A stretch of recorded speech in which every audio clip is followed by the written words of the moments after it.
All right, for those of you slowly migrating over from the last stream, we'll get started with our championship match coming up momentarily. Number 1 seed at Marian University of Fond du Lac, Wisconsin, battling Carthage University out of Kenosha. There will be 0 practice once the coaches get their team set. We will get underway shortly here on 10 on the Deck, CCIW Women's Bowling Conference Championship.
All right. Coaches in their final discussions with their players. You get a Marian University starting off on lane 19 here at Castle Lanes in Racine for this match. Lane 20 will be Carthage University. Kind of the giant killers so far in this event. They've taken out the number 3 seed Elmhurst earlier in the tournament, now took out number 2 seed Augustana in the semifinals. But now Carthage with their biggest test to date, as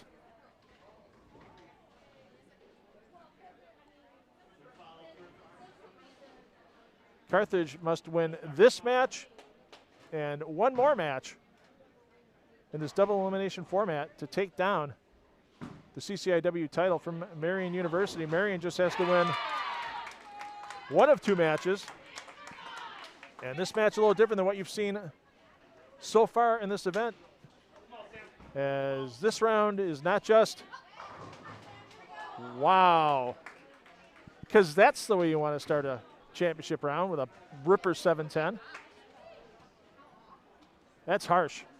There's no other way to put that for Catalano. That is nothing but harsh. So 5 Bakers after this 5-person team game. That 10-game total will decide if there will be a second round to this championship round for the CCIW Women's Bowling Conference Championship, or if Marian University takes it home in an undefeated fashion from this bracket. So let's give you your lineup for Marian, as Samantha Nielsen in the number 2 spot.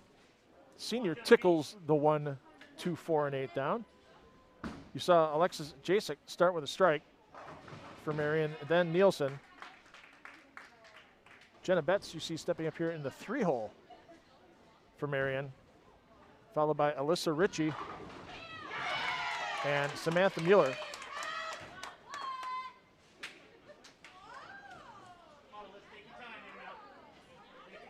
And a quality shot in the 3-hole by Jenna Betts. Keep things going.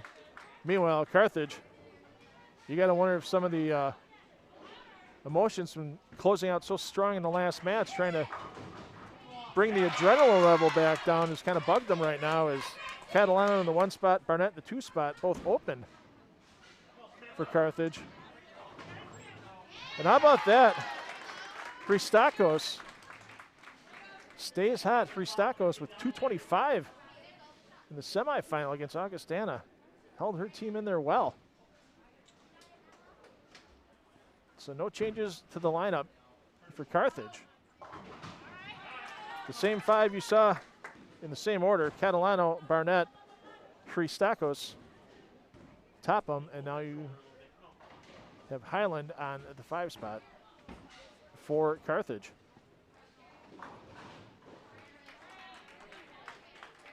Once again, this pair is fresh too. It's got a fresh application of the 40-foot NCAA pattern number 3. No teams bowled on this during practice, so, and there were no practice shots prior to this match starting, so these players all coming in fresh. Carthage needs to regress a little bit to where they were during their practice coming into this game, while Marian got the practice on the fresh on 17, 18, and now bringing their way over.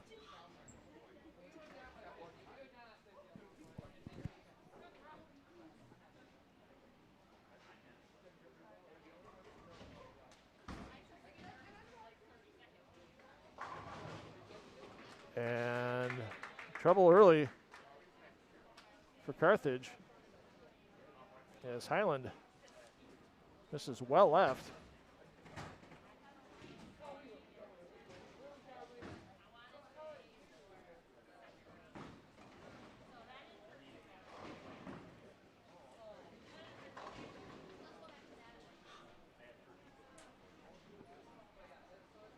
And while we're waiting for Highland to shoot the spare, let's give you the path to the finals at Marian University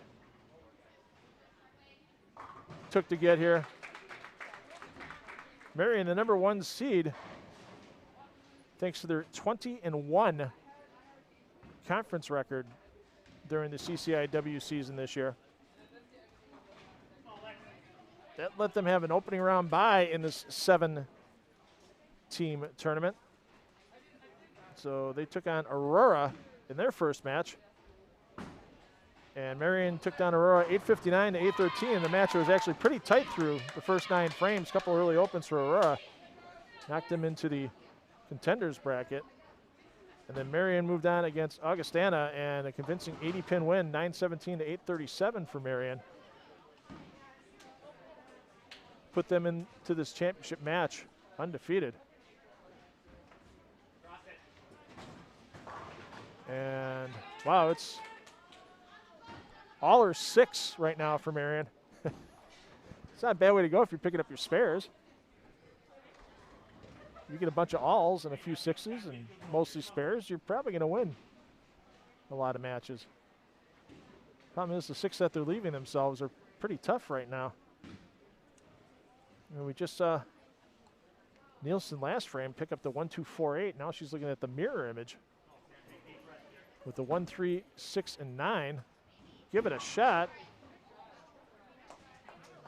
Catalano gave it the run. Back-to-back opens for Catalano, and Nielsen's got to bring the nerves down just a hair, possibly. Once again, not an easy pattern these players are bowling on. 2.7 the ratio, inside to out. And that's going to stay out. And you hear the coach right there from Marian, Dan Mueller, saying, hey, right now gutter spare is the same as 9 spare. You're working on a strike. Get it back where it's supposed to go. And a quality cover by Barnett. try to keep Carthage from falling too far behind early.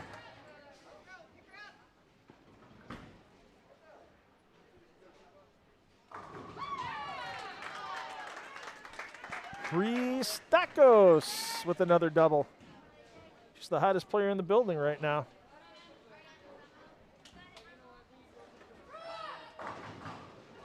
And no backdoor on the 6 for Alyssa Ritchie.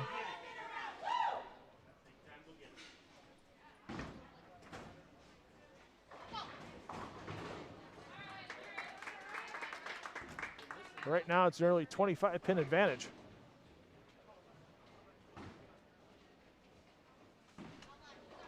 For Marian.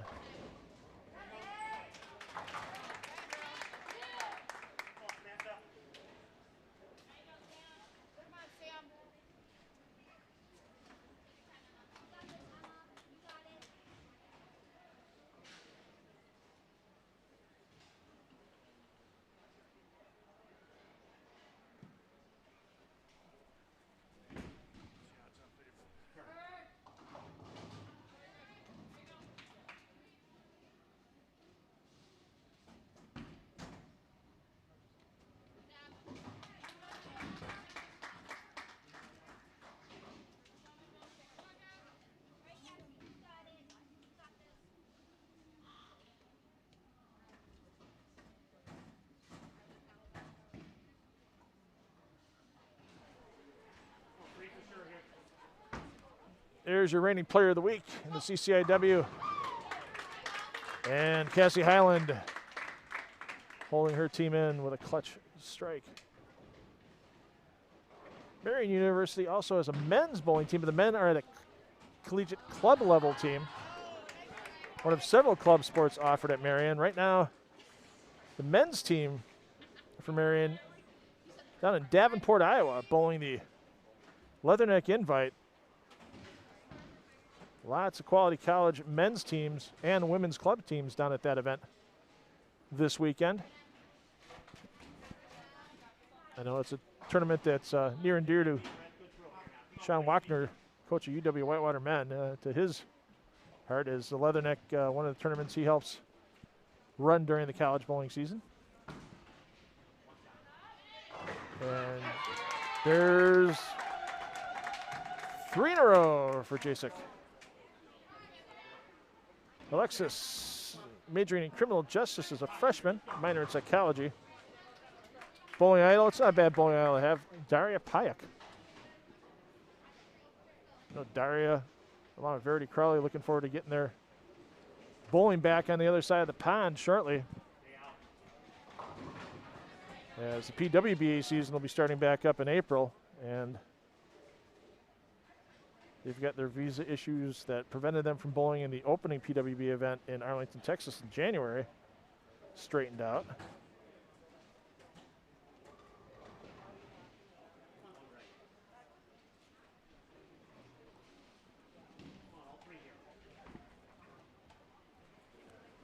And ride that ball down. And Catalano with the first mark of the game for herself in frame number 3. And Nielsen matches the mark for Marian.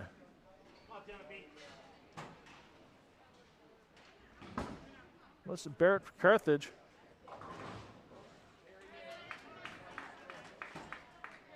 Tomorrow morning, Sunday mornings, she finds herself either sleeping, doing homework, or watching Netflix. I probably will do the same thing. No PBA tour on this week. I could catch some other women's NCAA bowling as well. With both the Great Lakes Valley Conference Division II Conference Championship going on in St. Louis. That's on the GLVC live stream. Or you can look on YouTube and find the Southland Bowling Conference there, finishing their Division I Conference Championship as well. And that's one where the angle hung out a little bit for Christakos, and she might be looking at her first open frame of the day, getting half on that first shot.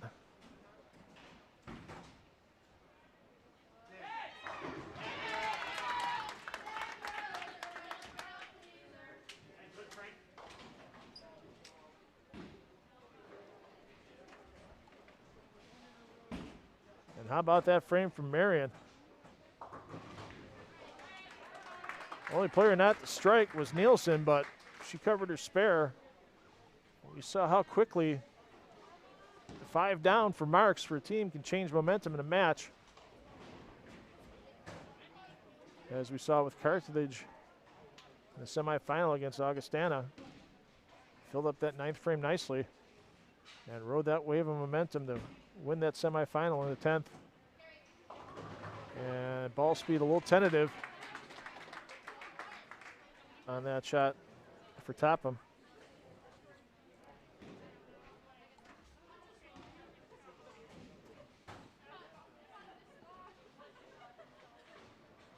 And switching to the polyester.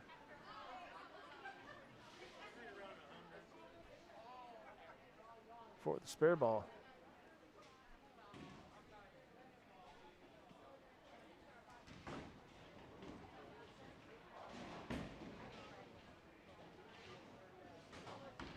And another makeable miss by Carthage, and that gap is opening up quickly. Yes, they're going to have 5 Baker games to help make up any deficit they may have after this team game is done, but you can't go into Baker's being 100 and some pins down at the rate this is going. Pretty interesting. I was checking out the NCAA Women's Bowling website, and they have their RPIs, their version of power rankings for teams, and I don't know how much it takes some factors into play, but according to NCAA Bowling, you're watching the best team in women's bowling right now with Marian University. They have the #1 RPI out of all 3 divisions of college bowling. An RPI of .699, that's 600s better than Farley Dickinson in 2nd, and North Carolina A&T in 3rd. I mean, quality teams as well, but it may not take quality competition in there as well, but Marian's definitely been the team to beat in the CCIW all year with only 1 loss. And Jasek gets a big break on the fireball. That one was definitely a little amped up. Getting into the line, leaves just a 6-pin, just a 3-pin now for Catalano. Catalano's major, social sciences, secondary education. Jasek, criminal justice and psychology.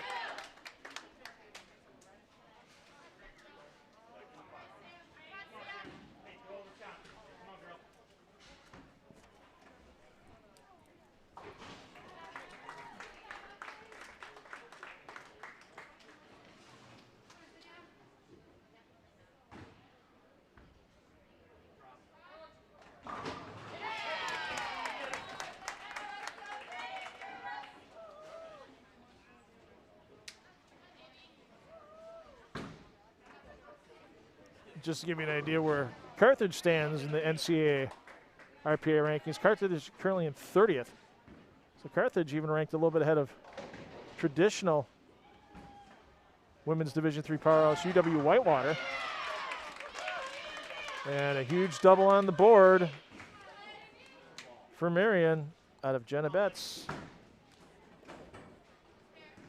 Betts, a freshman majoring in exercise and sports science. And her idol, Norm Duke, would sure be proud of the way that Jenna threw that last shot.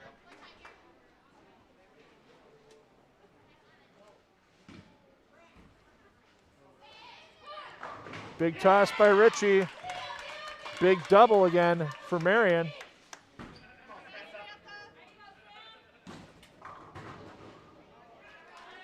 And no break on the crossover for Hristakos, leaving just the 9. Now can Mueller finish off another big frame for Marian, and that one just not rotating properly out of the hand. That one, you tell, a little flat at release. And Miller with just the 1-2.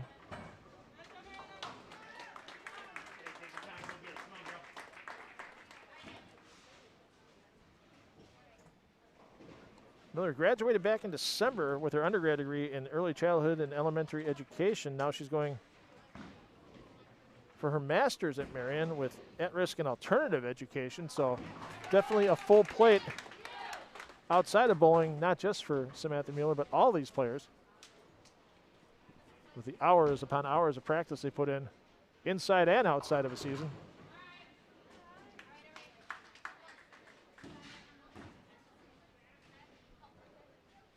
And Carthage still having some issues coming back on to pair with a fresh application of this 40-foot NCAA pattern 3 on the lanes.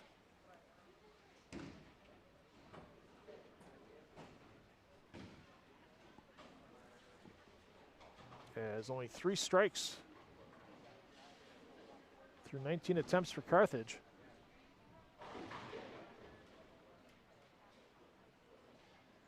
Meanwhile, Marian 11 of 20 on the strike attempts to this point. And only 3 open frames for Marian, offsetting those 11 strikes.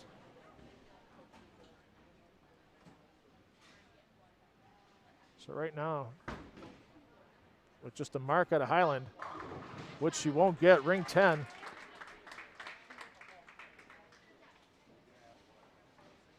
You're looking at about a 70-pin advantage right now after 4 frames for Marian University.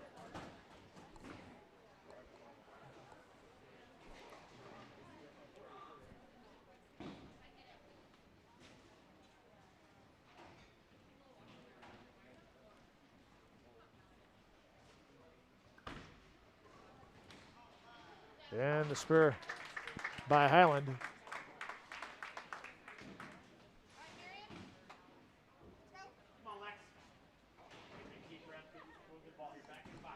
Keeps Carthage within 70 pins of Marian, entering the beverage frame.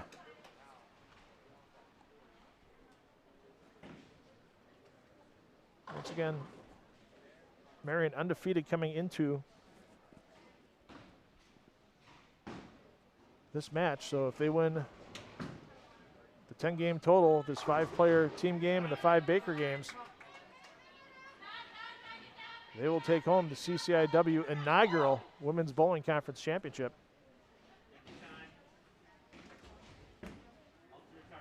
And as we talked to Mike Kreisman earlier, coordinator of women's bowling for CCIW, next year, winner of this event will receive an automatic bid to the NCAA National Tournament with the addition of Carroll University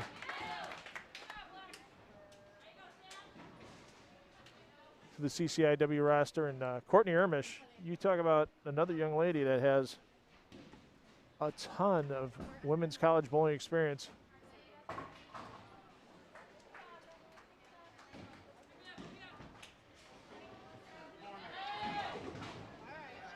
Coming on board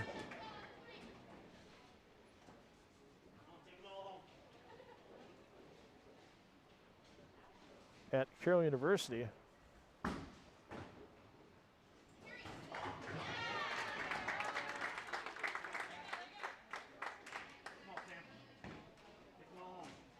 Ermish, for those of you that watched our shows back in the day on Time Warner Cable Sports Channel and Spectrum Sports in Wisconsin,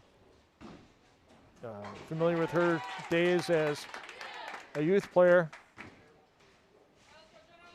And yeah, 2019 USBC Collegiate Women's Championship, stepping up for her team. Robert Morris needing to double in the 10th to take home the title in Game 7, and she stepped up and did it.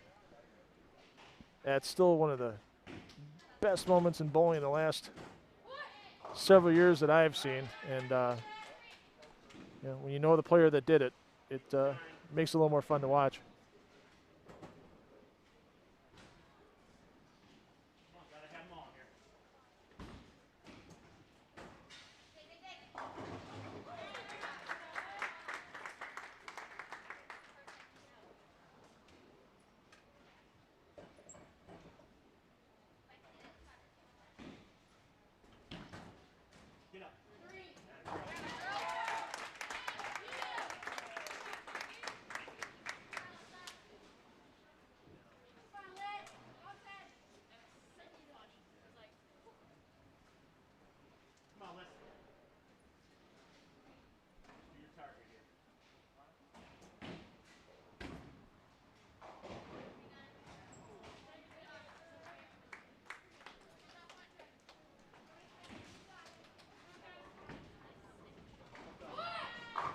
And it was there.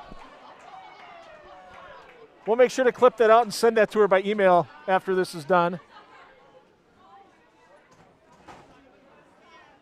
The 5-7-10 was almost there for Richie.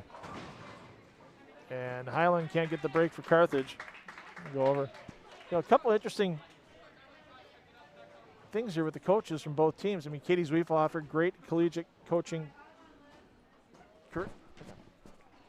Great collegiate player back at UW Whitewater in the early part of this decade.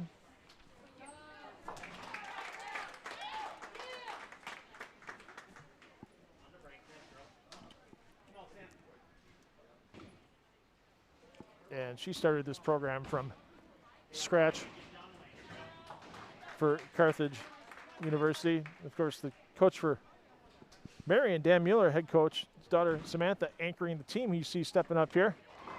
And he just started this program from scratch as well. Not only is he the coach of this women's team, but he's also handling coaching for the men's club team as well. So a busy schedule for both of these coaches as we're halfway through the 5-player team game that makes up half the games involved of this championship round. 5 Baker games to follow. And if Marian were to win this round, they would outright win the CCIW championship. If Carthage wins this round, we'll go to a second playoff match.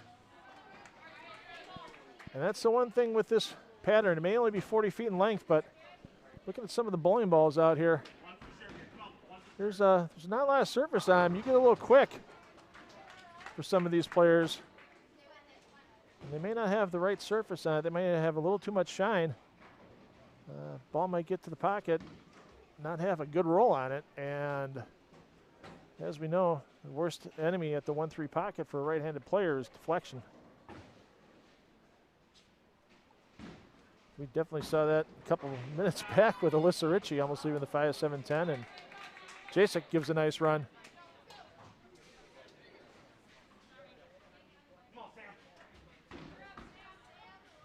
But misses the 5-7, and the cover by Catalano for Carthage. As Carthage finds themselves down by about 90 pins right now. Make it 80 after the spare. And the break for Nielsen.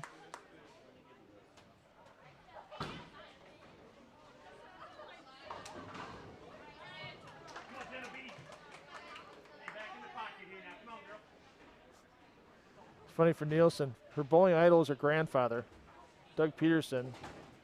She says, because he taught me how to bowl and now I can beat him. That's the way to do it.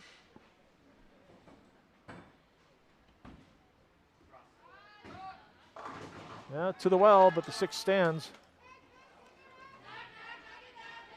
for Betts.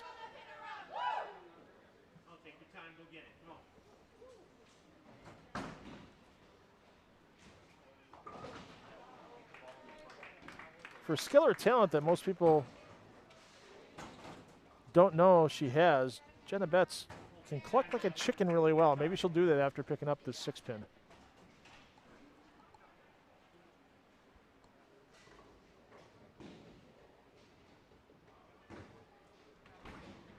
And that needs help, and that's missed left, and no clucking on that shot.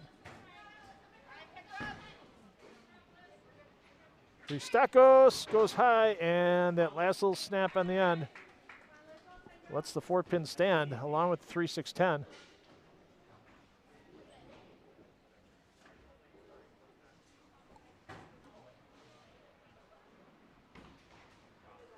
And just when a chance. Ooh. Let me check the official CCIW stats here. The 1, 3, 5, 6, 9, 10. First time that Nielsen shot at this all season, so she's looking to get to 100%. If she can convert the 1, 3, 5, 6, 9, 10.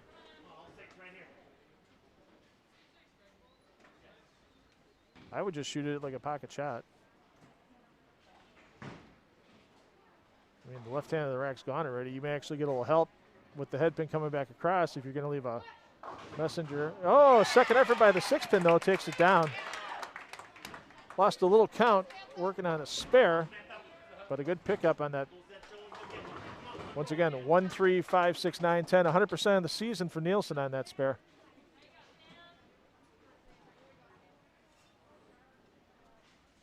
And let's see what Samantha Miller can do here to pick things up. Down the line, needs help, and yep. Just wondering if we're getting a little push from combination of the polyester balls the ladies are using for spares, along with some of the girls with slower ball speeds. Don't have a lot of surface on the ball, they'll shine, and that's going to help with low track flare. Push low oil down the lane too. There's 24.5 mils in this pattern, so it's a medium volume pattern.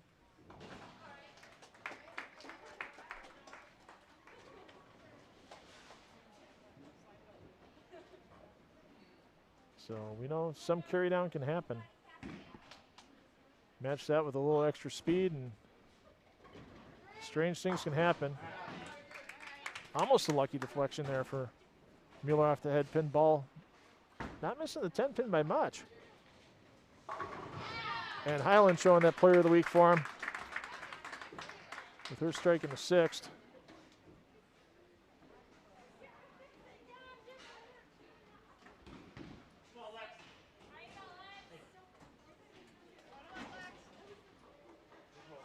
So advantage still staying about 80 pins right now for Marian with 4 frames remaining in the standard team game with 5 Baker games to follow. Jason right back in the pocket. Jasek says she can make people deaf when she sings. Oh, maybe if they have a celebration party later on tonight back on campus, some of her friends might find that out.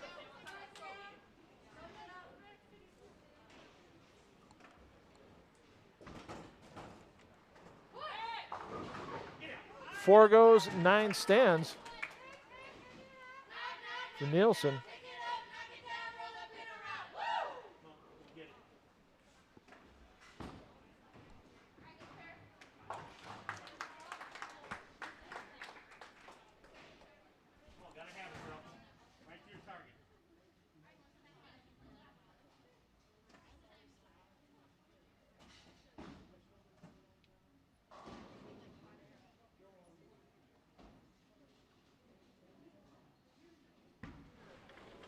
Oh, that needs help. And that one slides by for Nielsen. Marian University Home Center, where they practice near campus. Ledgeview Lanes in Fond du Lac. Of course, the Hilbert family. Gary Hilbert, proprietor of that center in Fond du Lac. And Bill Hilbert, they had a huge tournament. And I hate missing that tournament. It's the last one, too. The Sean Yonan Memorial is going on today at Lakeshore Lanes in Sheboygan. Bill Hilbert, proprietor of that center. And back in the days when we ran that Sean Yonan finals on Time Warner Cable Sports and Spectrum Sports, those are always, always exciting TV finals for the high school and college divisions. And Keith, I know you're busy running your tournament right now. Maybe you'll watch the live stream once it's done, watch the replay. And lots of people in Wisconsin thanking you for your 15 years memorializing your son Sean, the sport he loved the most. Could do it all the time, even when his asthma was acting up.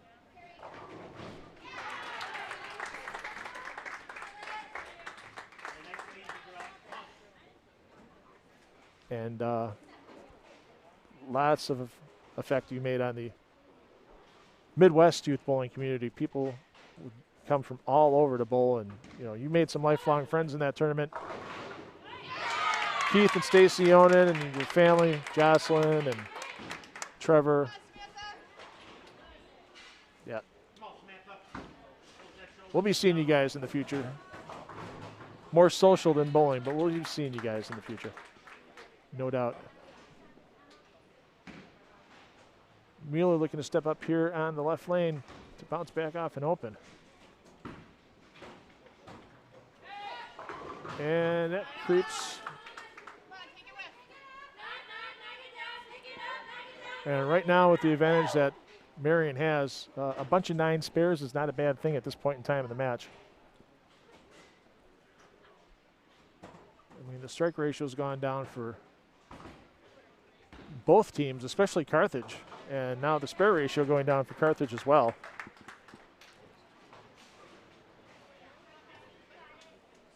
Yeah, we know Carthage went through a lot of emotions coming back off a bunch of missed single pins in their semifinal against Augustana, but you got to keep the positive energy flowing. You got to think that you still have a chance to come back even though you're close to 100 pins down right now. No lucky break for Highland on the high hit, leaving the 3-pin.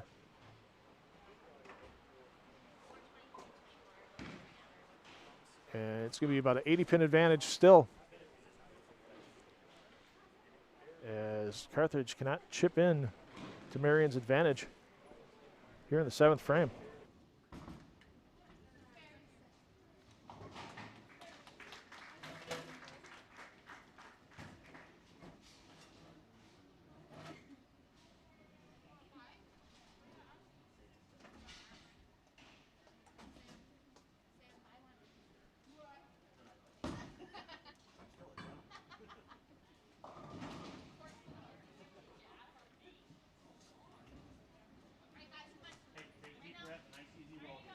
All right, 3 frames remaining in the standard 5-player team game.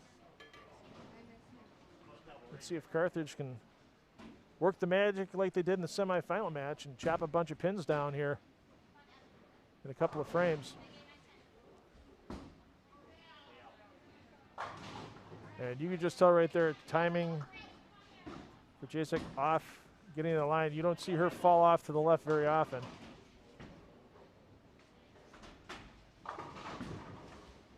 And that's going to probably need to be respotted. Yep.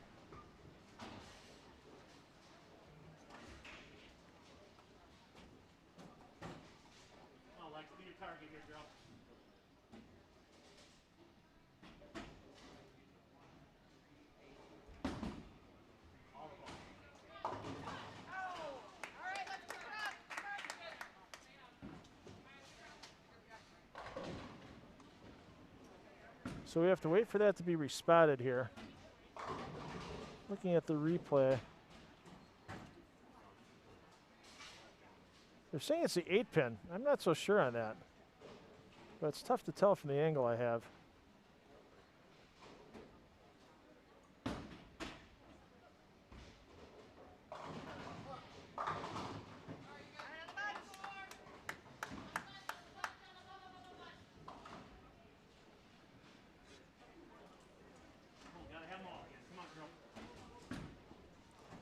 Yeah, it's either the 8-pin or the 4-pin hit the 8 and stood back up. But I can't tell them at replay, so we're going to have to go with what everybody's saying. It was the 8-pin. Plus, they probably don't have anything in the rules about replay here anyway. Not too often the replay comes into play in bowling. I know we've had it a couple times back in our Time Warner Cable Sports Day. I know we had a foul that was at the end of a match that decided it. Bowler fouled on the 12th shot, and it cost him a match. That we went to instant replay for. We've had a couple of pinfalls as well. You know, we mentioned Courtney Ermers before, one of the most unusual pinfalls we had back in the day.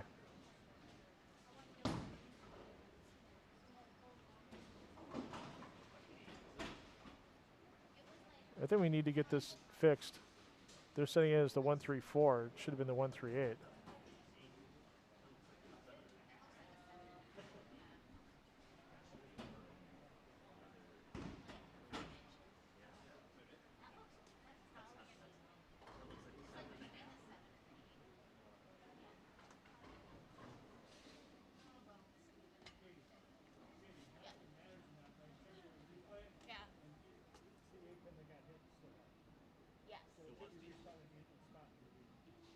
That's what we're doing. But that just doesn't look like an 8-pin to me.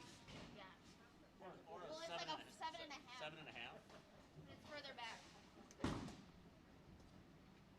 All right, as we work on getting that pin set. But Courtney Ermish, when she had a chance to win a match back in 2018 on Spectrum Sports, and first ball of the 10th, buried the ball in the pocket. And the 3-pin jumped up in the air, straight up, hit the deck, and slid into the 10-pin spot to lose the match. And she never saw it until she got back to the ball return. She thought she had won. And the look she had on her face when she got back to the ball return, turned around, saw the 10-pin there was, you have to be kidding me.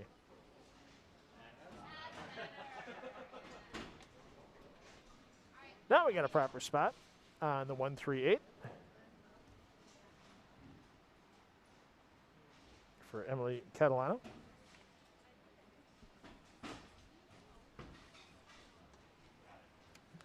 And Catalano, chops the head pin off the 3. Catalano, maybe this year, maybe next year, maybe 2022 when she gets a nice summer vacation. She wants to go to Italy or Spain in her travels. Those would be a couple of countries. It'd be very great to go for, especially for the food. Been watching a lot of Stanley Tucci goes to Italy. Bobby and Giada go to Italy. I've been watching a lot of Italy food lately. It's something my waistline definitely doesn't need.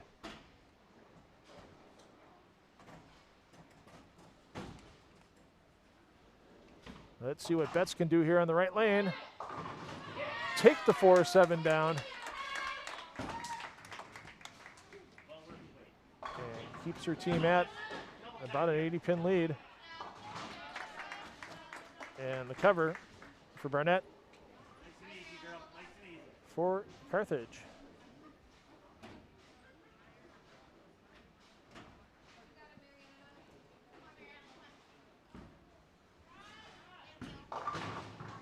That's a bit unusual for Nielsen. The high hard one drives right past the 3, and the 4 does nothing to the 7. And the 3-10, something you don't usually see out of a player that throws it as straight as Nielsen's doing.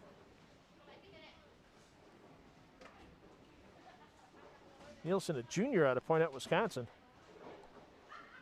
Well, let's see what kind of a shooter she is. She made the 1, 3, 5, 6, 9, 10 a couple frames ago. Let's see if she can take out the 3-7 this time around. That needs a lot of help. And no luck out of the pit. And 2 open frames so far in the 8th frame. For Marian, could let Carthage knock 10 or 20 pins off. And not with that open frame by Verstakos. And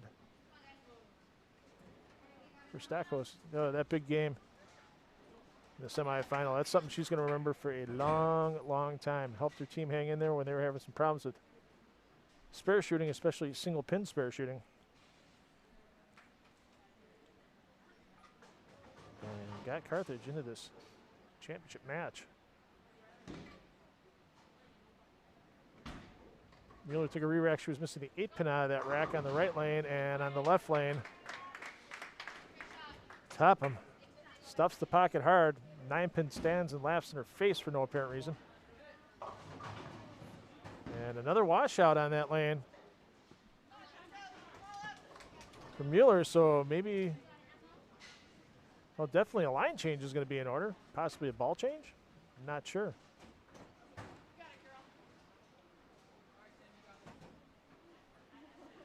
I mean, we know from watching years and years of bowling, for those of you that have joined us on the live stream today, not every lane's the same. Topography different from lane to lane. And sometimes a ball that works good on one lane on a pair would be the worst ball to have in your hand on the other lane on that pair. That needs some help. And got the hard 3. You got the count. Once again, kind of a damaging frame for Marian, but the issue is Carthage can't do anything to really catch up. They're only going to gain 10 pins back this frame, and that's assuming Highland here at anchor picks up this 4-7 combination.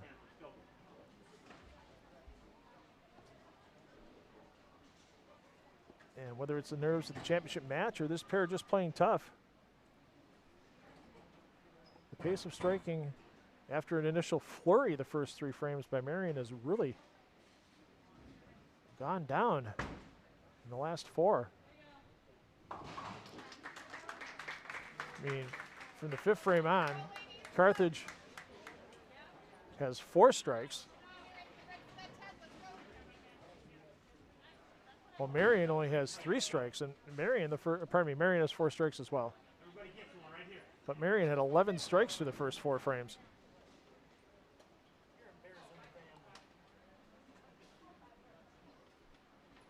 Let's see what Jacek can do to start things off. And that ball just faded at the end again.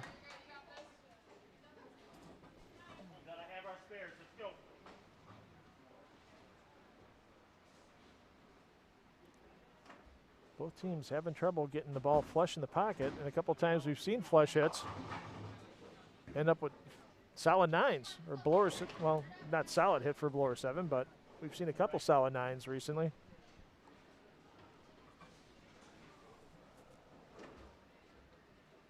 And this isn't exactly a gimme spare here on the left lane for Marian, and just gets enough of the 5 pin to take it down for Jacek. That needs some help. Too hard on the 3 pin for Catalano and an open frame for Carthage to lead off frame number 9.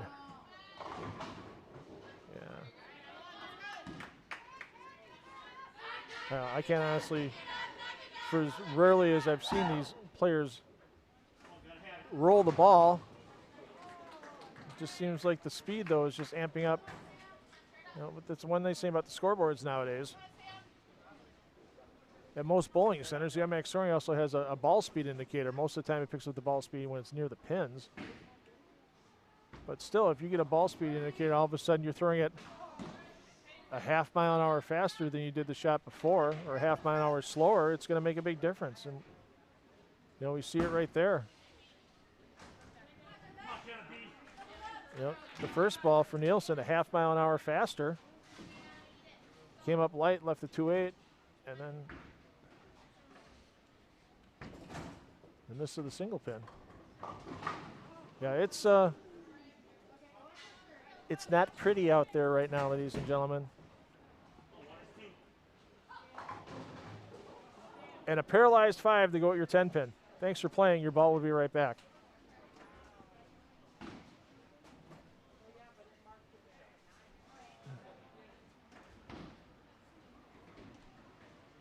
So these players will stay on this pair for the 5 Baker games to follow. So, you know, if one team can figure out in Bakers how to put 3 and 4 baggers together and stay clean, you know, Carthage could come charging right back in this thing, or Marian could pull away and make it a non-factor by game 4 of the Bakers.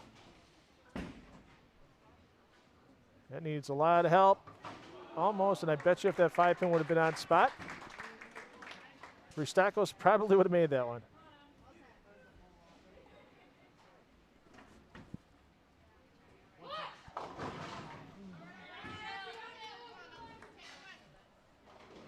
Nielsen.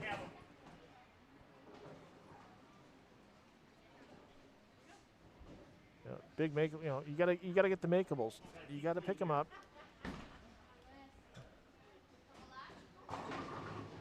Give your team a chance to pull away, or give your team a chance to catch up right now.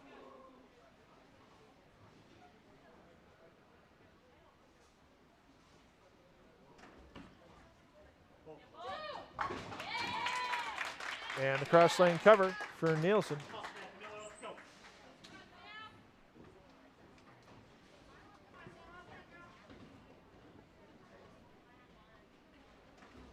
Keeps Marian up by just over 80 pins.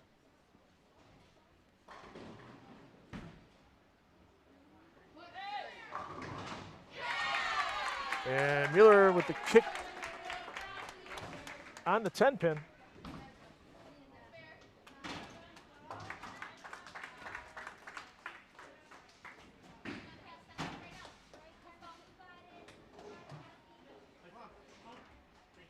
Keeps Marian. You know, if things stay status quo in the 10th frame, let's say, and we go to Baker's with Carthage down 80, it's far from over. I mean, look at it this way. 3 frames, you go strike, spare, strike. Your opponent goes 3 strikes in a row. That's 21 pins at a minimum. Do that over 4 games, that's 100 pins. You carry that 1 extra strike in a string during Baker's that your opponent doesn't, and you can make up a lot of pins in a hurry. We've seen 60, 70, 80 pin advantages made up in a game during Baker's back in our team bowling days on Time Warner Sports and Spectrum Sports.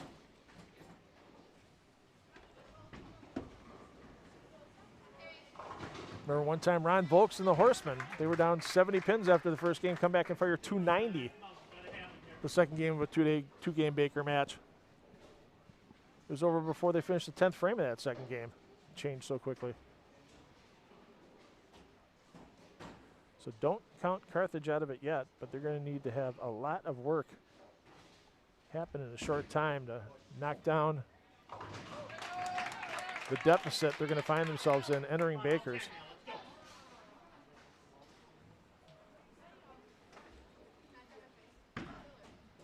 Catalano on the 3 pin.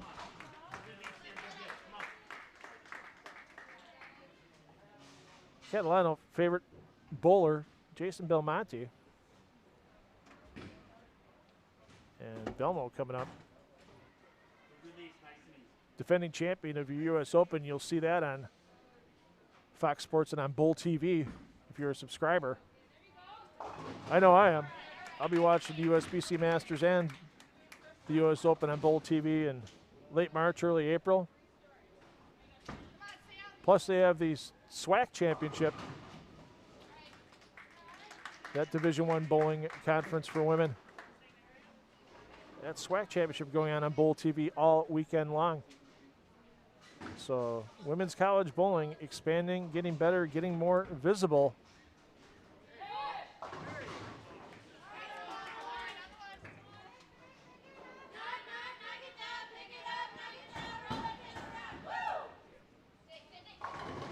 And the 6 doesn't do the job on the 10 for Barnett for Carthage. There you see Nielsen going with the interchangeable thumb. So many players using that nowadays.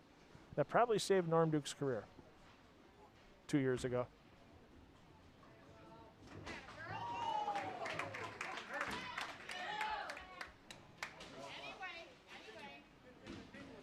I know they say you have 12 inches to make a single pin, but you don't got to use all of it at once.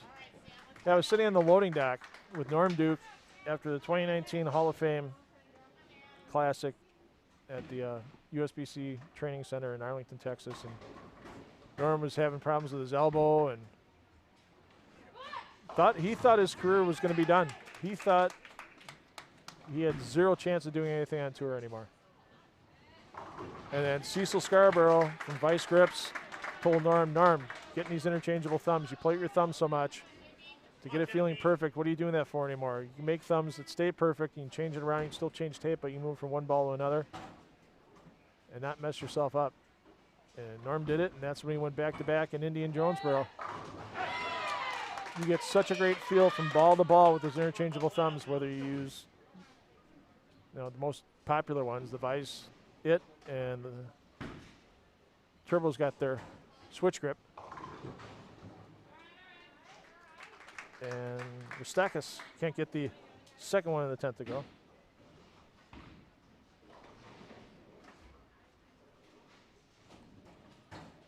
Meanwhile, Jenna Betts looking for her second strike in the 10th frame. Looks online, jumps high though, almost squashed the 10.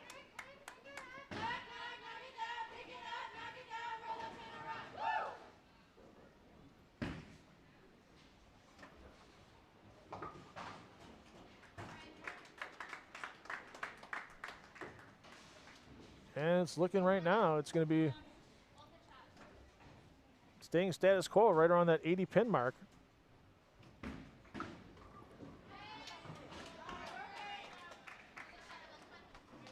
Between Marian and Carthage getting into the Baker games coming up immediately after the conclusion of this 5-player team game. And when you throw it good and get in the pocket, like Topham did right there, you got to keep your head up. You know you're throwing it well. You're going to make your own breaks, get him to fall. That needs a lot of help. Hit the shopping mall at the right time, got it back to the 1-2 pocket.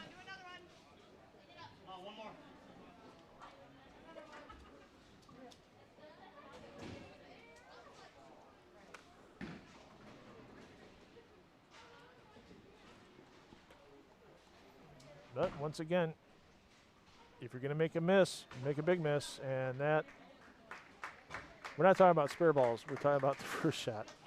Didn't mean to cross up my commentary there on Topham. Big miss on that single pin, and it's not looking favorable for Carthage University right now, as they're looking at being down close to 100. Highland trying to cut that deficit down a bit, though, in the 10th with the first one.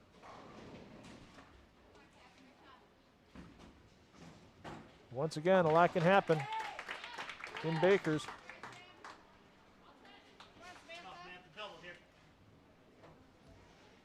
So Bakers will be bowled traditional style, 5 players. They're bowling on 1 lane on the pair. They'll switch lanes after each game. For those of you not familiar with the Baker format, the player that bowls the first frame in the game will also bowl the 6th frame. The second frame bowler will bowl the 7th frame and all the way through. Substitutions can be made in a game. Carthage has no substitutes, so they're going to be staying with their 5. Meanwhile, Marian can make a substitution in a game for a player, but once a player is substituted for in that game, they cannot return until the following game. So Carthage with 779. Big finish there by Highland, could knock 30 pins.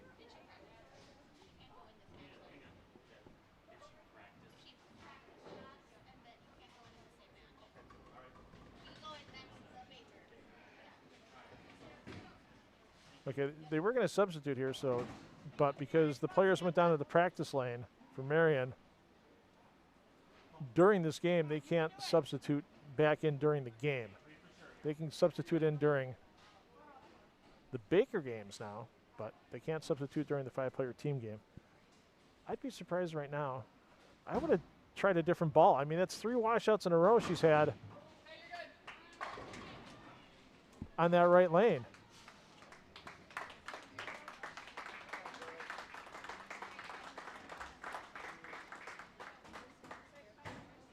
So 68 pins the difference.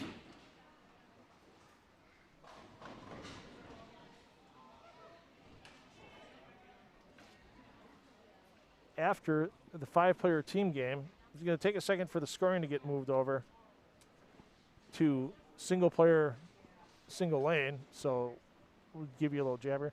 Yeah, I'm questioning that strategy. I mean, I've done some coaching in the past.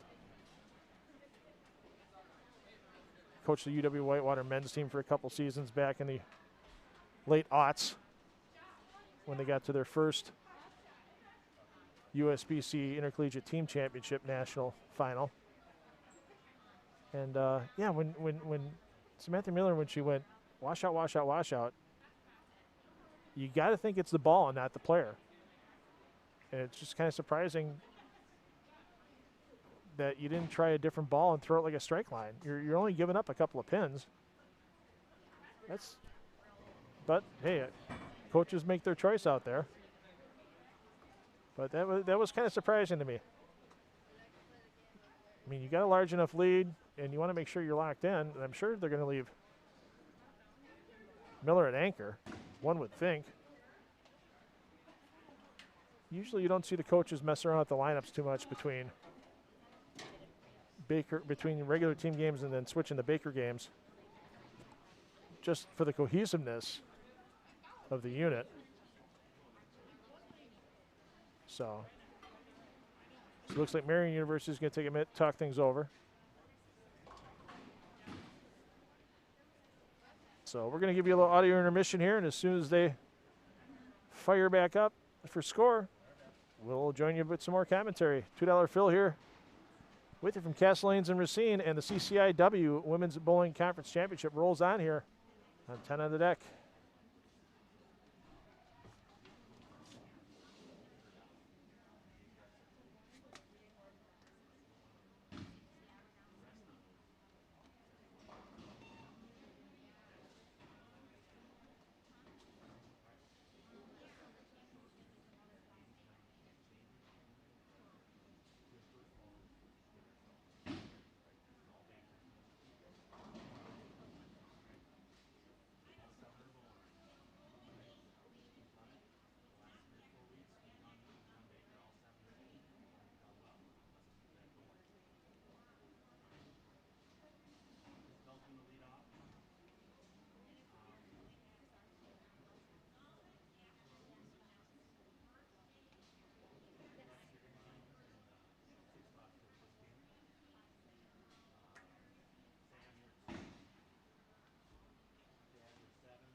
So while we're waiting for the scoring to get set for the next 5 Baker team games, just a reminder, other women's college bowling on this weekend.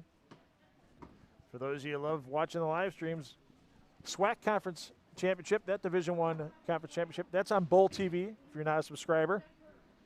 You can buy an event pass for just that particular championship or subscribe for the entire season. Hey, you're going to get the U.S. Open and the USBC Masters coming up on Bowl TV as well to watch, along with a lot of other college, amateur, youth events. Always a good subscription. I've been a subscriber since they started at Bowl TV. And you also have, for Division I, the Southland Bowling Championship. That you'll be able to find somewhere on YouTube. It's being live streamed. I'm sure if you search for Southland Bowling Conference, actually it's Southland Bowling League for that particular event, their conference championship, or league championship in this case, somewhere on YouTube. And then you have the Great Lakes Valley Conference Division II Women's Bowling. That's on the GLVC live streaming page. So if you do a good old Google search, or Bing if you're in the Bing. I know, is Ask Jeeves still around? You can go into Ask Jeeves as well. So.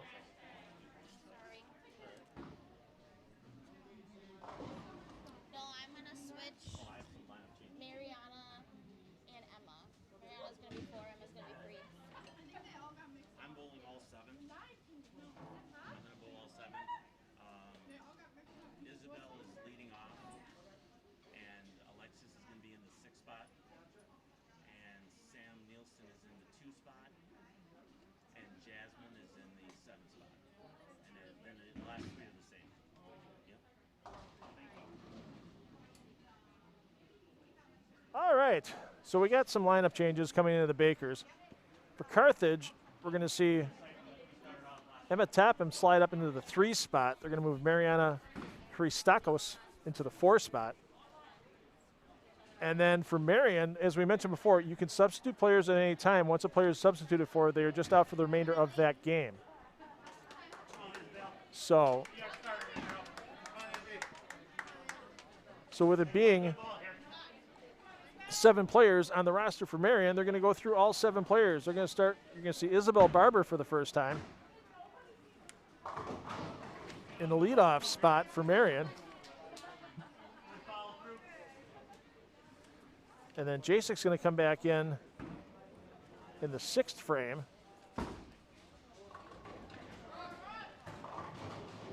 And then the other substitution will be after Samantha Nielsen bowls in the 2nd frame. Instead of her repeating in the 7th, Jasmine Colbert is going to come in and bowl that 7th frame for Marian.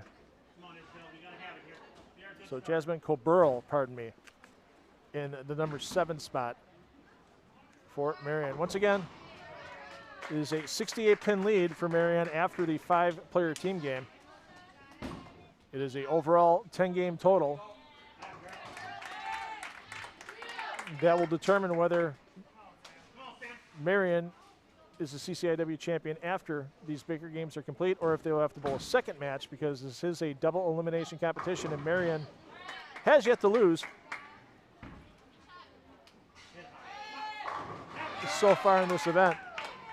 And there's Nielsen.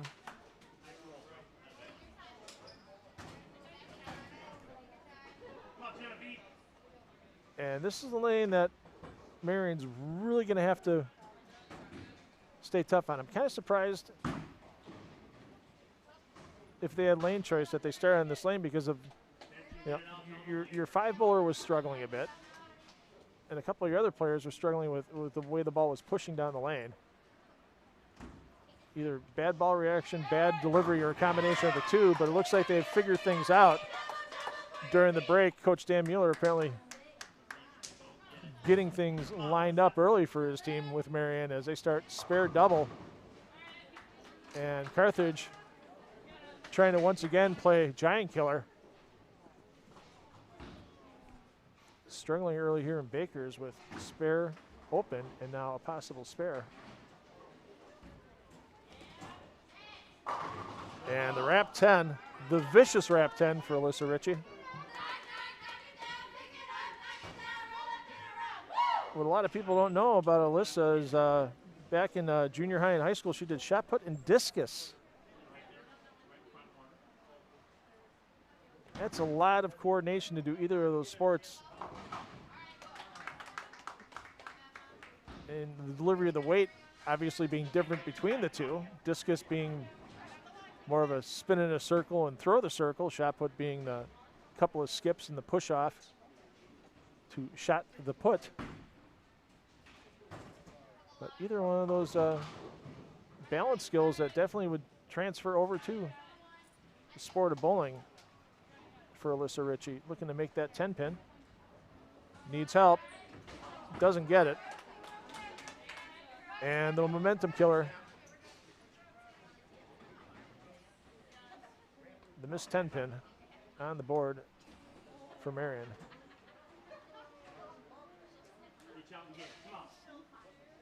Let's see what Samantha Miller can do. 3 straight washouts on this right lane. And she got that one to come up, and it was definitely a drop in ball speed.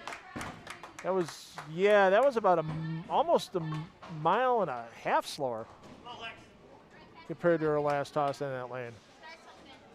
She was close to 15 miles an hour when she was up in the first ball in the 10th. She was 13.6 on that shot. Now we see Jasek, who we saw in the leadoff spot during the team games. She's in the 6th spot now. As once again, Marian using full advantage of the substitution rule in Baker team bowling. And then we will get our first look at Jasmine Colbert for Marian in frame number 7.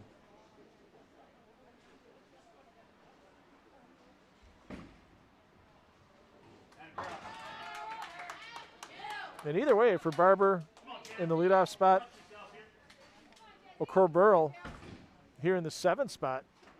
Even if you did go back and get some practice while the team game was going on, it's not easy to just jump on the pair, get in the flow of Baker, and make things happen. So here's the lone lefty we've seen today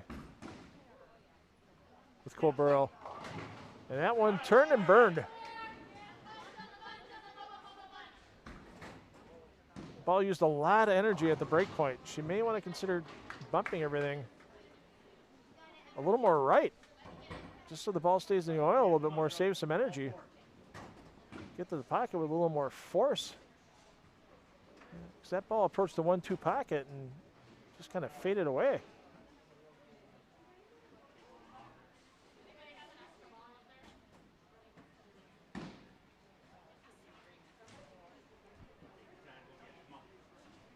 Right now, oh, that open frame, another single pin miss for Carthage.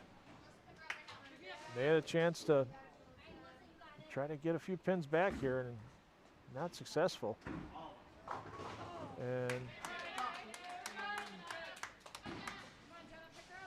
that's the thing with these tougher sport patterns like this NCAA pattern 3. You make the adjustment off the strike line to shoot it at a cross lane spare like you saw there for Colborough, and you face up a little earlier straight in the front part of the lane. That makes that ball grab even earlier and come across what she was shooting at with that 3.569. Leaving the 5 pin. You have to be so much more exacting in your spare game if you're hooking at spares and sport patterns. That's why you see so many players on the PBA Tour in college bowling and high level amateur bowling. They go with the polyester, point A to point B. Even on sleeper spares, even with 2-8 or 3-9 combinations.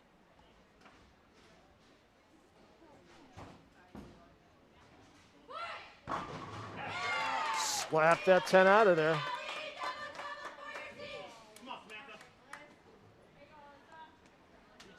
Good toss for Alyssa Ritchie to set up her team in the 10th frame. Topham trying to help set up the last 5 for Carthage.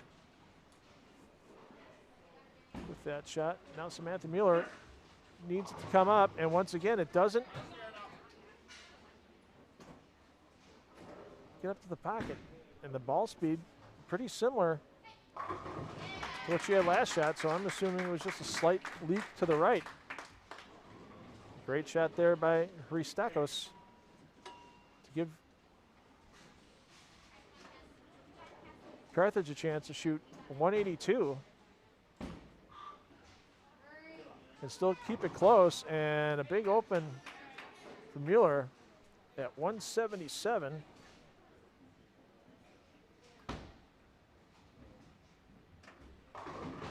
So 10-24 now the total for Marian through a team game and a Baker game.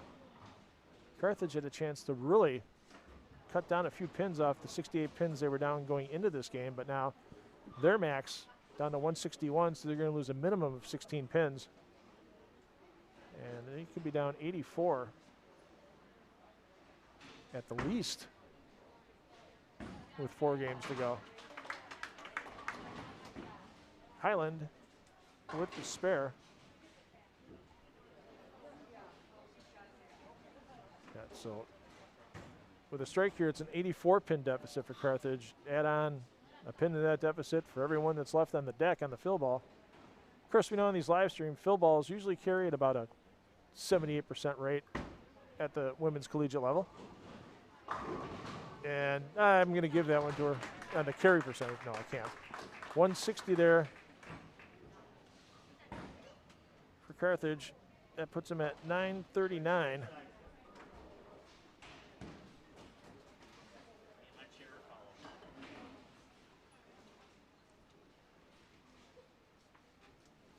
And an 85 pin advantage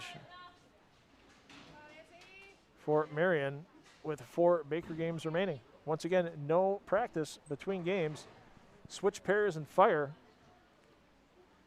And I see no lineup changes for either team. Isabel Barber starting things off for Marian on the left lane. And Emily Catalano starting things off for Carthage on the right, and that is not the start Carthage is looking for. And Barber responds to the possible open frame by the opponent by crushing all 10 back.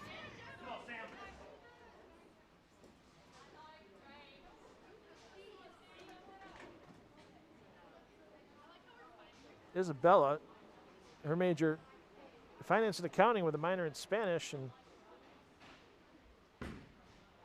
skill or talent most people don't realize that Isabella has, drawing cartoon characters.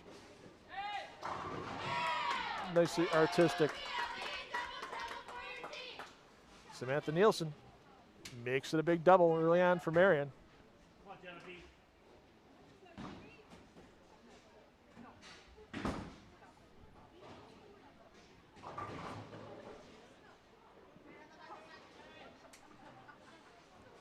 1-2-8-9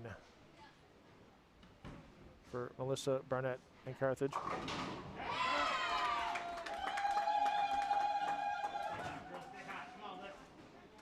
And Betts makes it a turkey on the board for Marian. And this lead is expanding rapidly.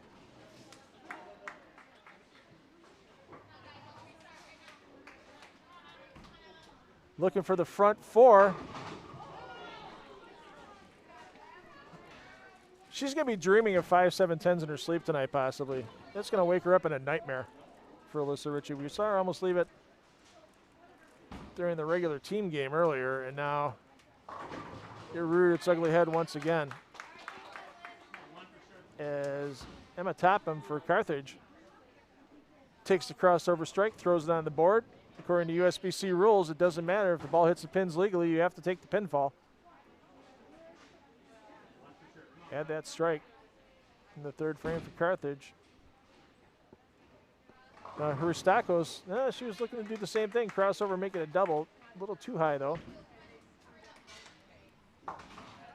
Leaves the 6-10 on the right lane.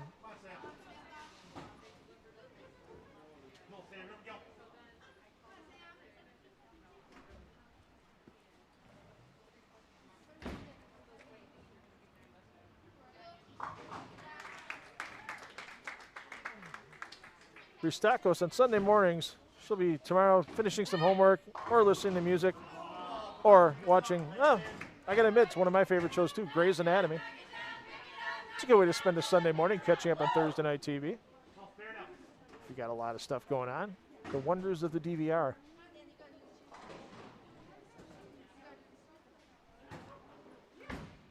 Let's see what Highland can do here for Carthage. That creeps high. But right now, 35 pins added to 85 existing for Marian. They're up by 120. Pins with 35 frames remaining.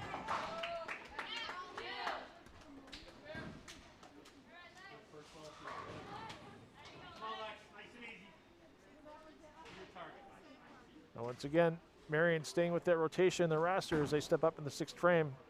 Isabel Barber out. Alexis Jasek in.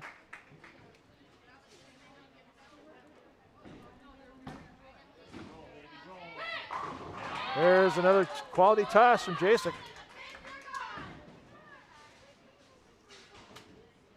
I think she's got a sister bowling up at the Sean Yonan today. Somebody, if that's the case, somebody put it on my Facebook page. Let me know what's going on at the Yonan.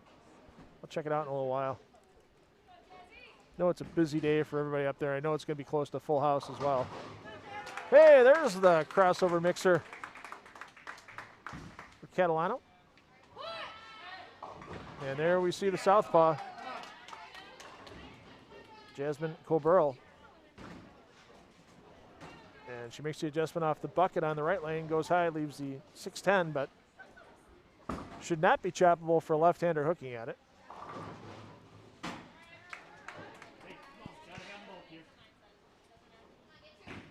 Remember, as a fellow southpaw, I will root for every southpaw over every righty in the booth whenever possible. I'm just kidding. I do have my favorite southpaws, though. And there it is, hooks into it, no problem. With the 2 for Cordero.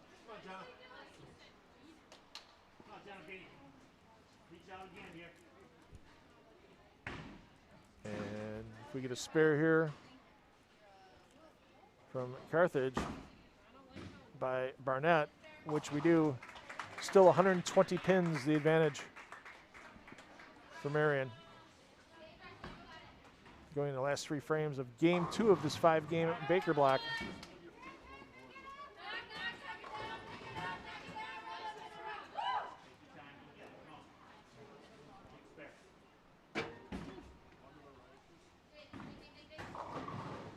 There we go.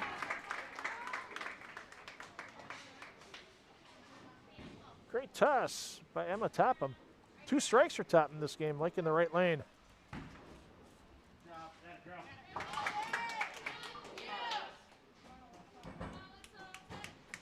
So max score this game for Marian, 225. And can't get the 10 to go for Ristakos. So that's going to make 181 the maximum now for Carthage, and we could see an increase. It ain't pretty, but it's 10 down for Alyssa Ritchie.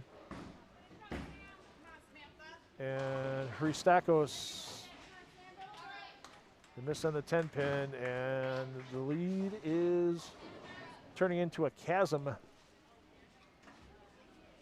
from a hole for Carthage.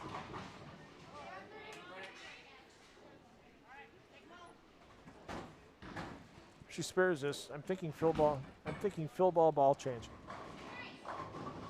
Oh, and then it rains, it pours for Carthage. Coach Katie Zwiefoff are just shaking her head right now, going, "Yeah, it's raining, it's pouring. We're doing what we can here." And we throw a good one, a reasonably good one, and you leave the ripper 7-10. That's the second one in Baker's. Oh, I'm sorry, that was the end of the 5-person team game that Highland left the 7-10 on that same lane. And we're not going to get a chance to see a ball change after Mueller's open. So 193 versus 148. So it's 45 pins to make it a 130 pin advantage right now.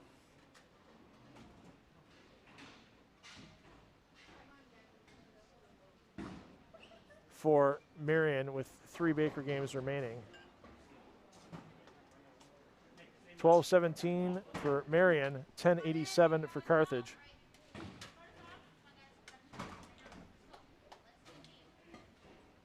I hate to say it right now, but just filling frames isn't going to win this for Carthage, not the way that Marian's throwing the ball. It's going to take some strings and strikes by Carthage to get back in this.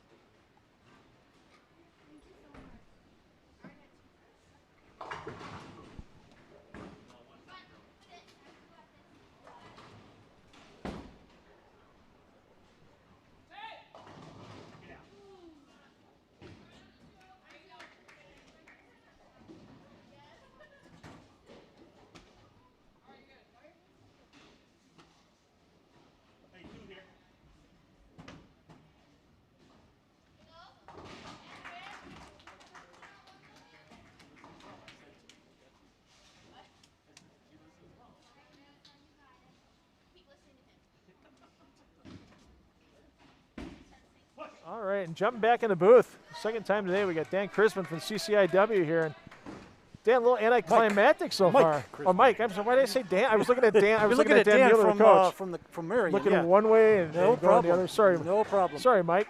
Yeah, it's been a little anticlimactic so far in Baker, but you can definitely see the difference in the team dynamic. That's the first time you're watching this. First time ever seeing a Baker match, and definitely see a different dynamic when it's 1 versus 1 rather than 5-on-5. Yeah. Now, did you notice what Marian University is doing? Is that I did not know. They're using all 7 of their players in their rotation because with Baker team bowling, you can rotate a player into a game. The player that's substituted for can't come back in that game, but they can come in the following game. Oh, okay. So what Marian's doing is that they're using all 7 players on their roster, getting them all some experience. Okay. And yeah, so we just had Isabella Barber throw in the first frame, and then in the 7th frame we'll see Jasmine Corbero, who we didn't see during the 5-player team game, be a part of this. But right now it's starting to turn into a runaway for Marian. They're up by 130 pins with 3 Baker games to go, and it's going to take a lot of striking, I think, from Carthage to make things happen. And unfortunately, gutter balls on spares, you're just giving back pins, and it's not looking good right now for Carthage. We'll have to see what Marian can do here to keep things rolling. 2 good games. I mean, 177-193 for Marian coming into the Bakers, and it's a tough part. It's a little different. It definitely is. I mean, so this is the 3rd game, I'm assuming, then? It's the 3rd out of 5, so the 3rd of 5, okay. Okay. But when you step up and somebody is struck before your teammate, and you're going to go, I got to make a double for my teammate, it's a little different than, oh, I'm working on a strike. Okay, I can throw a double here. I mean, it's a little bit different that goes through the brain. And crossover shot there by Marian. So what kind of different strategy is involved in a Baker versus a traditional match? Well, you move your hot hands into different positions just on the basis so they can set up like the 9th and 10th frame. Like what we saw with Carthage is that their number 3 player during the regular team games, Mariana Hristakos, she had 225, so Katie Zweefall, for the coach, moved her in the number 4 spot. Emma Topham, who struggled a little bit during the team game, moved her in the number 3 spot. You usually put your weaker players. Some coaches like him in the number 3 spot. When I coach, I usually put him in the number 2 spot, because if I have 3 strong players in the 8th, 9th, and 10th frame, I can gather 90 pins if they all strike, in the 8th, 9th, and all 3 in the 10th. I would rather do it that way and kind of pile on. So you'll see coaches make their move on, who's a hot hand, who's not. Samantha Miller, she's all or nothing on that right lane. She's either had open frames with washouts or strikes. That time she struck. Sometimes you got to be afraid, not afraid sometimes to move players around and kind of figure out what you want to do. If a player's struggling, you don't have to pull them out for a game, but maybe you put them in the number 2 or 3 spot for a game or two. So it's a much different type of format, I've noticed, than a traditional. The team dynamic gets a little bit different just on the basis of now. You see she's a little embarrassed because she didn't hit a pocket shot, but hey, it's a strike. You got away with a mistake. It's something that's unique to the sport of bowling. It's not too many times where you can, go on a golf course, hit into a tree and land on a green, or shoot at a bow and arrow, and all of a sudden a gust of wind comes up and you still hit the bullseye. I mean, mistakes happen, and sometimes in bowling you can kind of get away with them a little bit, honestly. We'll definitely want to commend Carthage and Marian for getting to the championship and getting through a difficult season. Them and the other CCIW bowling programs. It hasn't been easy competing in the middle of a pandemic, but really give the utmost congratulations to everyone for getting to this point. Right, and pretty balanced in the competition. With 1 school from Illinois, 2 schools from Wisconsin in the finals, but sometimes because you ran them in little pods this year, north and south, sometimes that can kind of get the competition kind of swayed a little bit, and that didn't happen. I mean, the teams have gotten better, they've improved, even though they're only bowling against 2 or 3 other teams during the regular season. But boy, they got to the CCIW championship last Saturday. It was every player for themselves. I mean, it wasn't like, hey, this isn't Saturday morning league here. We're coming in to win the title. It doesn't matter if we're a 1 seed or a 7 seed. Carthage came in as a 6 seed. And I know a lot of coaches that had played in their pods this year. They were looking forward to seeing some new faces this year, this past weekend. Yeah. I mean, because you could ask some of these, the coaches that used to bowl collegiately, like Katie here, where all the different places they travel, even Division III, where they would travel out east and they would travel to Nashville. Right around now is usually a big tournament in Nashville. If it was a regular season and a normal year. So yeah, I've been learning a lot about the big tournaments. I know Nashville is one of them. What others?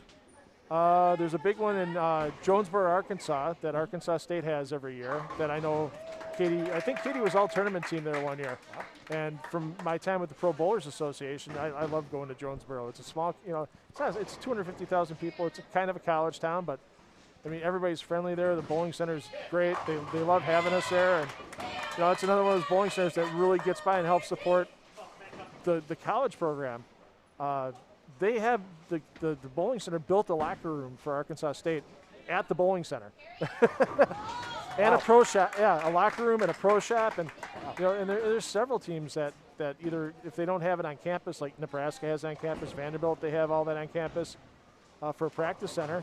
They have the local bowling center that really goes all out and helps them out. And I know Phil Onko here at Castle Lanes has done whatever he could to help Katie and this Carthage program out in their first year. Yep, they've been very accommodating to us hosting the championship. Yep. And thanked them in my last time I was up, but yeah, I just want to say thanks again to Castle Lanes. They've been a great host. Yeah, and like I was telling people earlier, with Carroll University coming on board next year, and it's going to be the same thing. Their home center is going to be Sunset Bowl in Waukesha. And Mike Hainan, I've known the proprietor there for 20 years.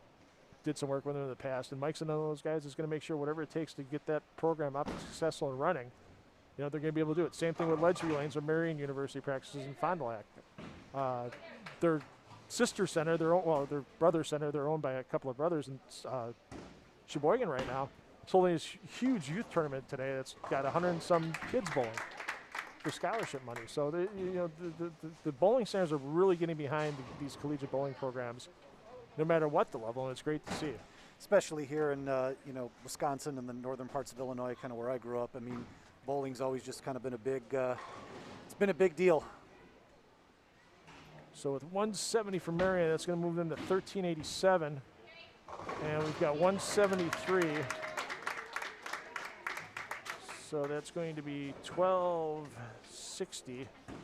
So 127 pins, the advantage for Marian with 2 games to go. I don't want to say it's done, but it's going to take, it would take 2 of the biggest games Carthage has had all year at the rate that if Marian just keeps throwing 170, they got to shoot a couple of 235, 240 games. And we saw one game on the other pair of lanes earlier that was over 200. That's all we've seen all day, because this is a very tough pattern the ladies are playing on today. And that's one thing. I know that the people that are watching on YouTube right now, as few as they may be, they're the diehards, they're watching family and friends.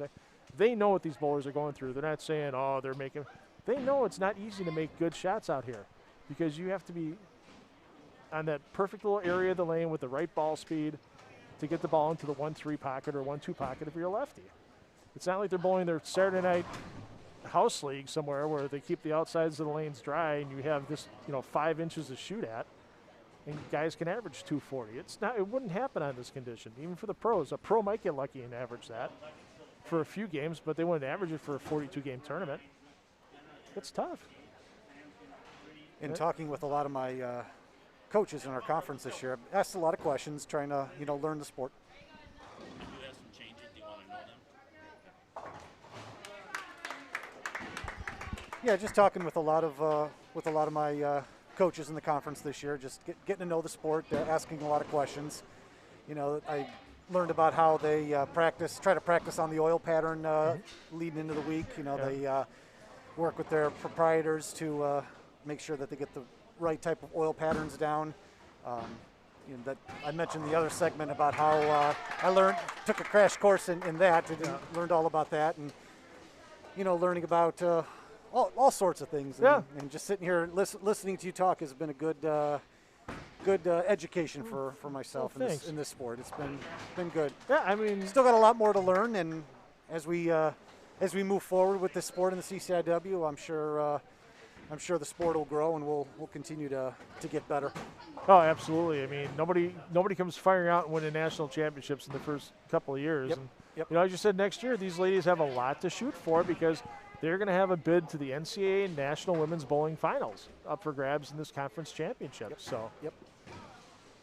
I was looking before. We have one more year of our waiting period. Oh, one more year. Yeah, one okay. more year. One more year. So not next year, but the following year. So 23. 23. Yep. Okay.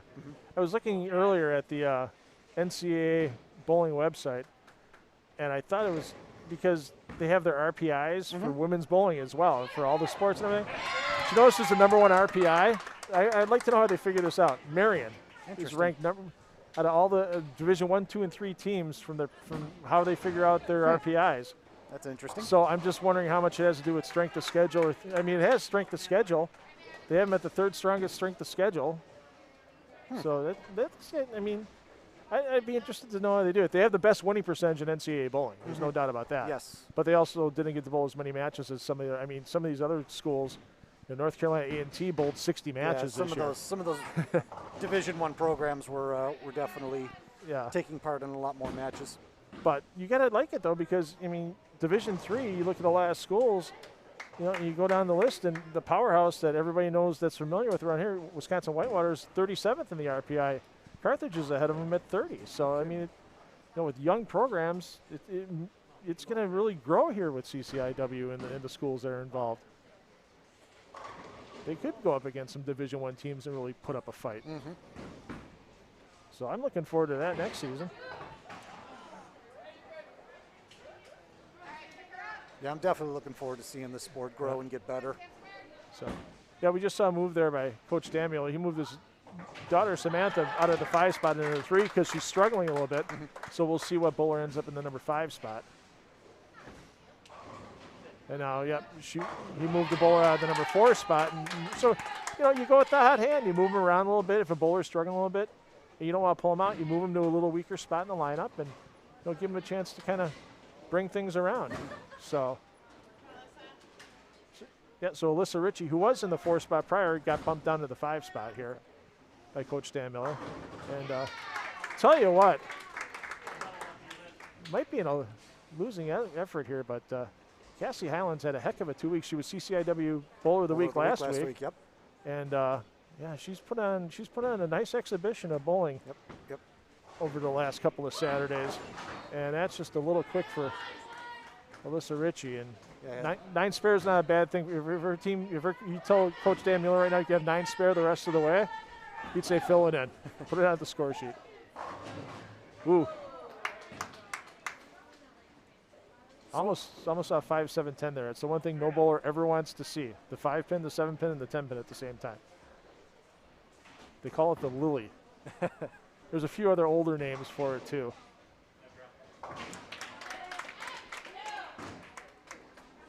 Hart, Schaffner, and Marks. I mean, that's getting back into the 20s and 30s. Oh, wow. Yeah. So, there's a lot of older bowling terminology. Hold on, don't. Ooh. That's what you hate to see, but it's tough when you're down this far, this late in the match, to keep the mental focus. So where does your passion for bowling come from? When I was a kid, I had a passion for bowling, but I didn't really bowl myself. I'd go and watch my dad bowl league. He'd take me with him at night sometimes. And my mom bowled a coffee clutch league. So if we weren't in school, I'd go and watch her bowl in the mornings. But I didn't really bowl a lot to my junior year in high school. I didn't bowl at all. I bowled with my friends here and there. And I had several high school friends that bowled, and they had a bowling club. I went to Washington High School in Milwaukee, and they had a bowling club at a little 16-lane up and down bowling center. 8 lanes on one level and 8 lanes on another, and we bowled high school club there, and that's where I just started picking it up. And then just college bowling wasn't that big when in the 80s. So it's definitely grown. Oh yeah, it definitely has. And they used to have, in college events, they used to have singles, doubles, team, and they used to run them like how they run like a lot of association tournaments or national tournaments, where it wasn't just the whole team concept like it is nowadays with college bowling. So I wonder if any of these ladies, because USBC competition allows NCAA players to bowl the intercollegiate singles championships. I wonder if any of these ladies are going to make their way down to the regional qualifiers when those happen in April. Be interesting to see. There's some ladies here that definitely could give some of the other NAIA and club players a definite run for their money on the lanes. And we've seen several NCAA players in the past make their way onto the USBC National Finals TV shows. Well, that's very very different from other sports. Right. A lot of sports, it's the NCAA and that's it. That's it. Yeah. Tennis competes in the Intercollegiate Tennis Association type of events that they do those in the fall, and then the NCAA tournaments are always in the spring. Yeah, golfers don't have anything. Well, golfers have stuff that they could do as an amateur, obviously, with the U.S. Amateur, that type of thing. Yep. So, yeah, it's just just weird because you get I don't want to say niche sports like that, but bowling and golf and that kind of thing where you get the outside guys. It's not like somebody's going to play football in the off season. Yeah. Well, for school, somebody else in their school. Football's such a rugged sport. It'd be tough to play in other tournaments. Yeah. I don't think the body could take that kind of a beating. Is rugby a sport that's on some college areas? I've seen a collegiate championship. Yeah, not rugby. at your not level. At our level. Okay. No. I know And we don't have any schools that sponsor it. Okay. That's another sport that's, well, they kind of changed it too because now they do 7-on-7 for rugby, which I think it's a more watchable sport. It's done in a shorter period of time. That's why I like these matches today because there's like one game, you know who's winning, you know who's losing. Yep. Even with this, it's still a shorter format. A little over an hour who's won and lost a match. So, hey, there you go for Highland.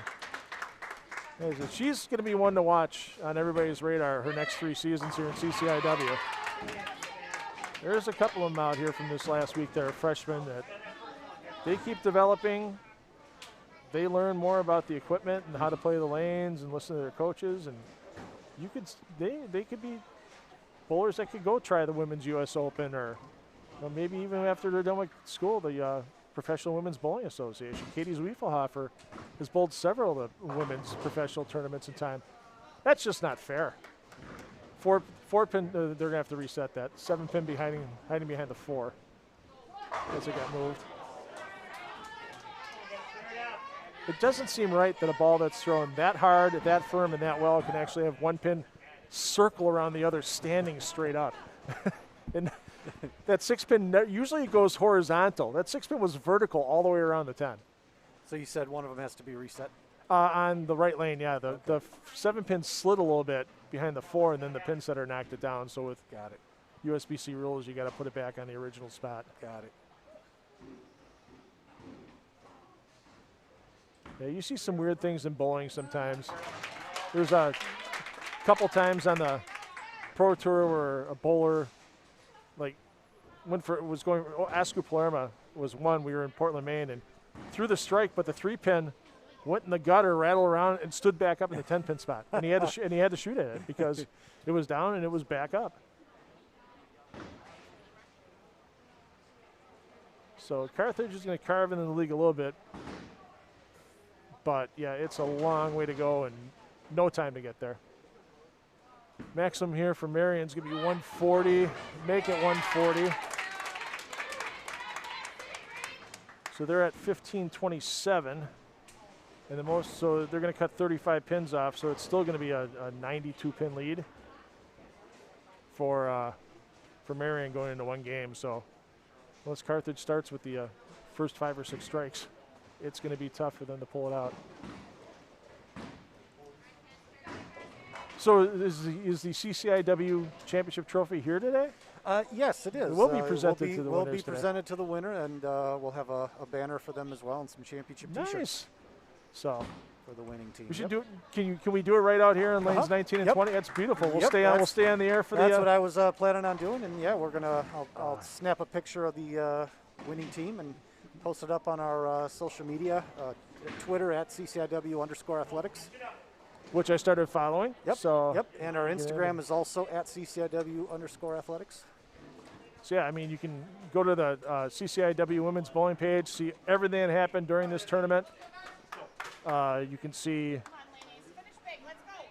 additional NCAA bowling leagues links. You can see the season standings on how every match went from throughout the entire season. So CCIW.org is the main page, and Yep, just go to the individual women's go bowling under, page. under championships on the main page. You'll see a link for 2021 bowling.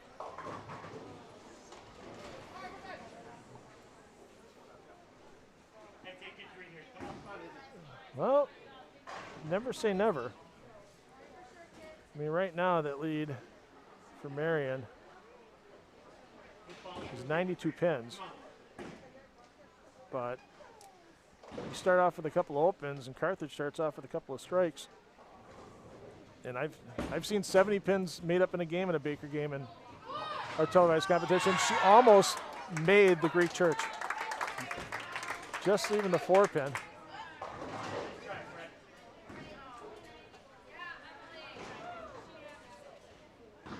I've always thought that was a neat name for that. But I live in Milwaukee. There's one Greek church, and it's designed by Frank Lloyd Wright, and it's an oval. So how could that be a Greek church? I always thought that was funny for that weird combination at the end of the lane. Why'd they call it a Greek church? The one by me looks like a flying saucer. And leave it up to the southpaw. As a fellow southpaw, I got to root for him. Same here. There we go. Also a lefty. There we go.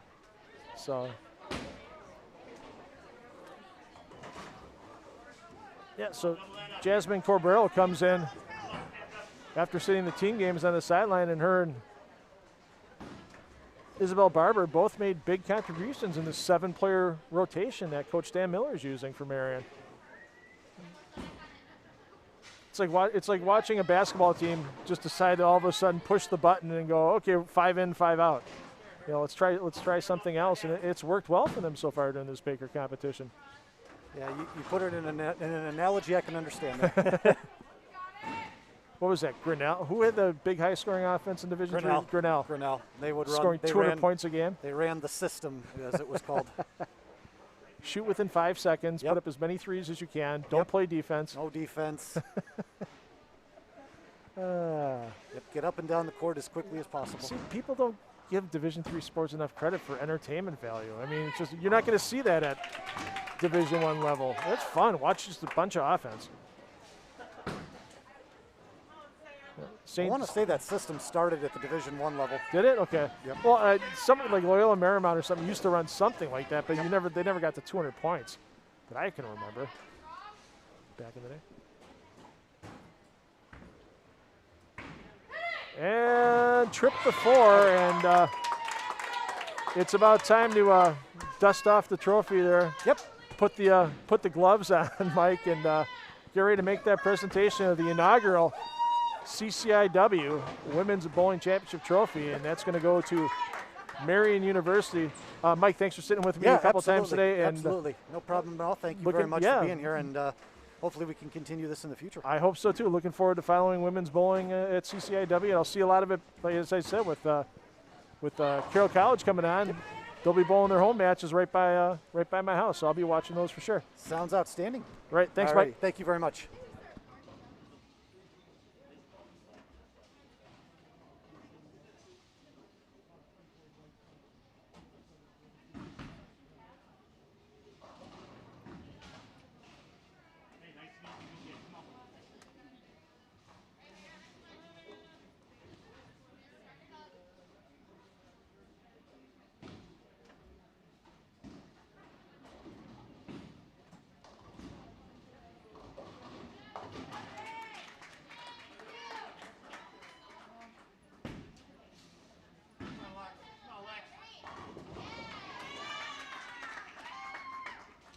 All right.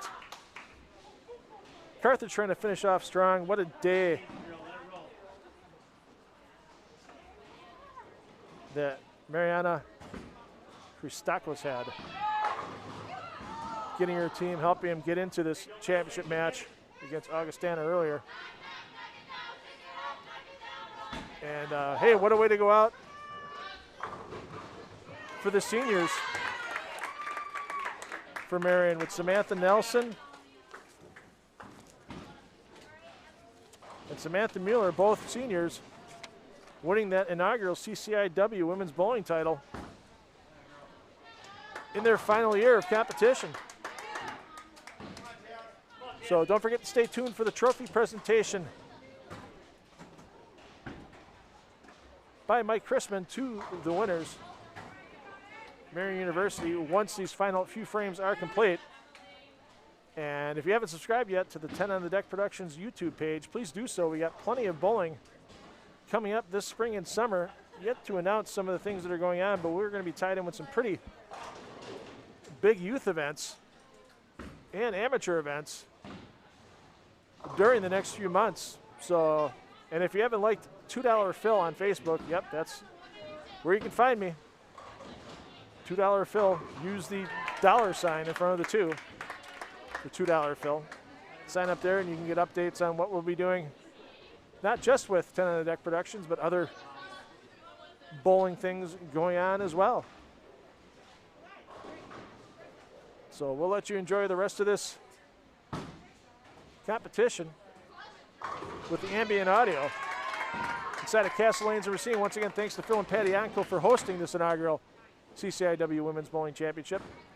And the trophy will be going home to Fond du Lac and Marian University very shortly.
Coming up next, your trophy presentation to the Marian University women's bowling team.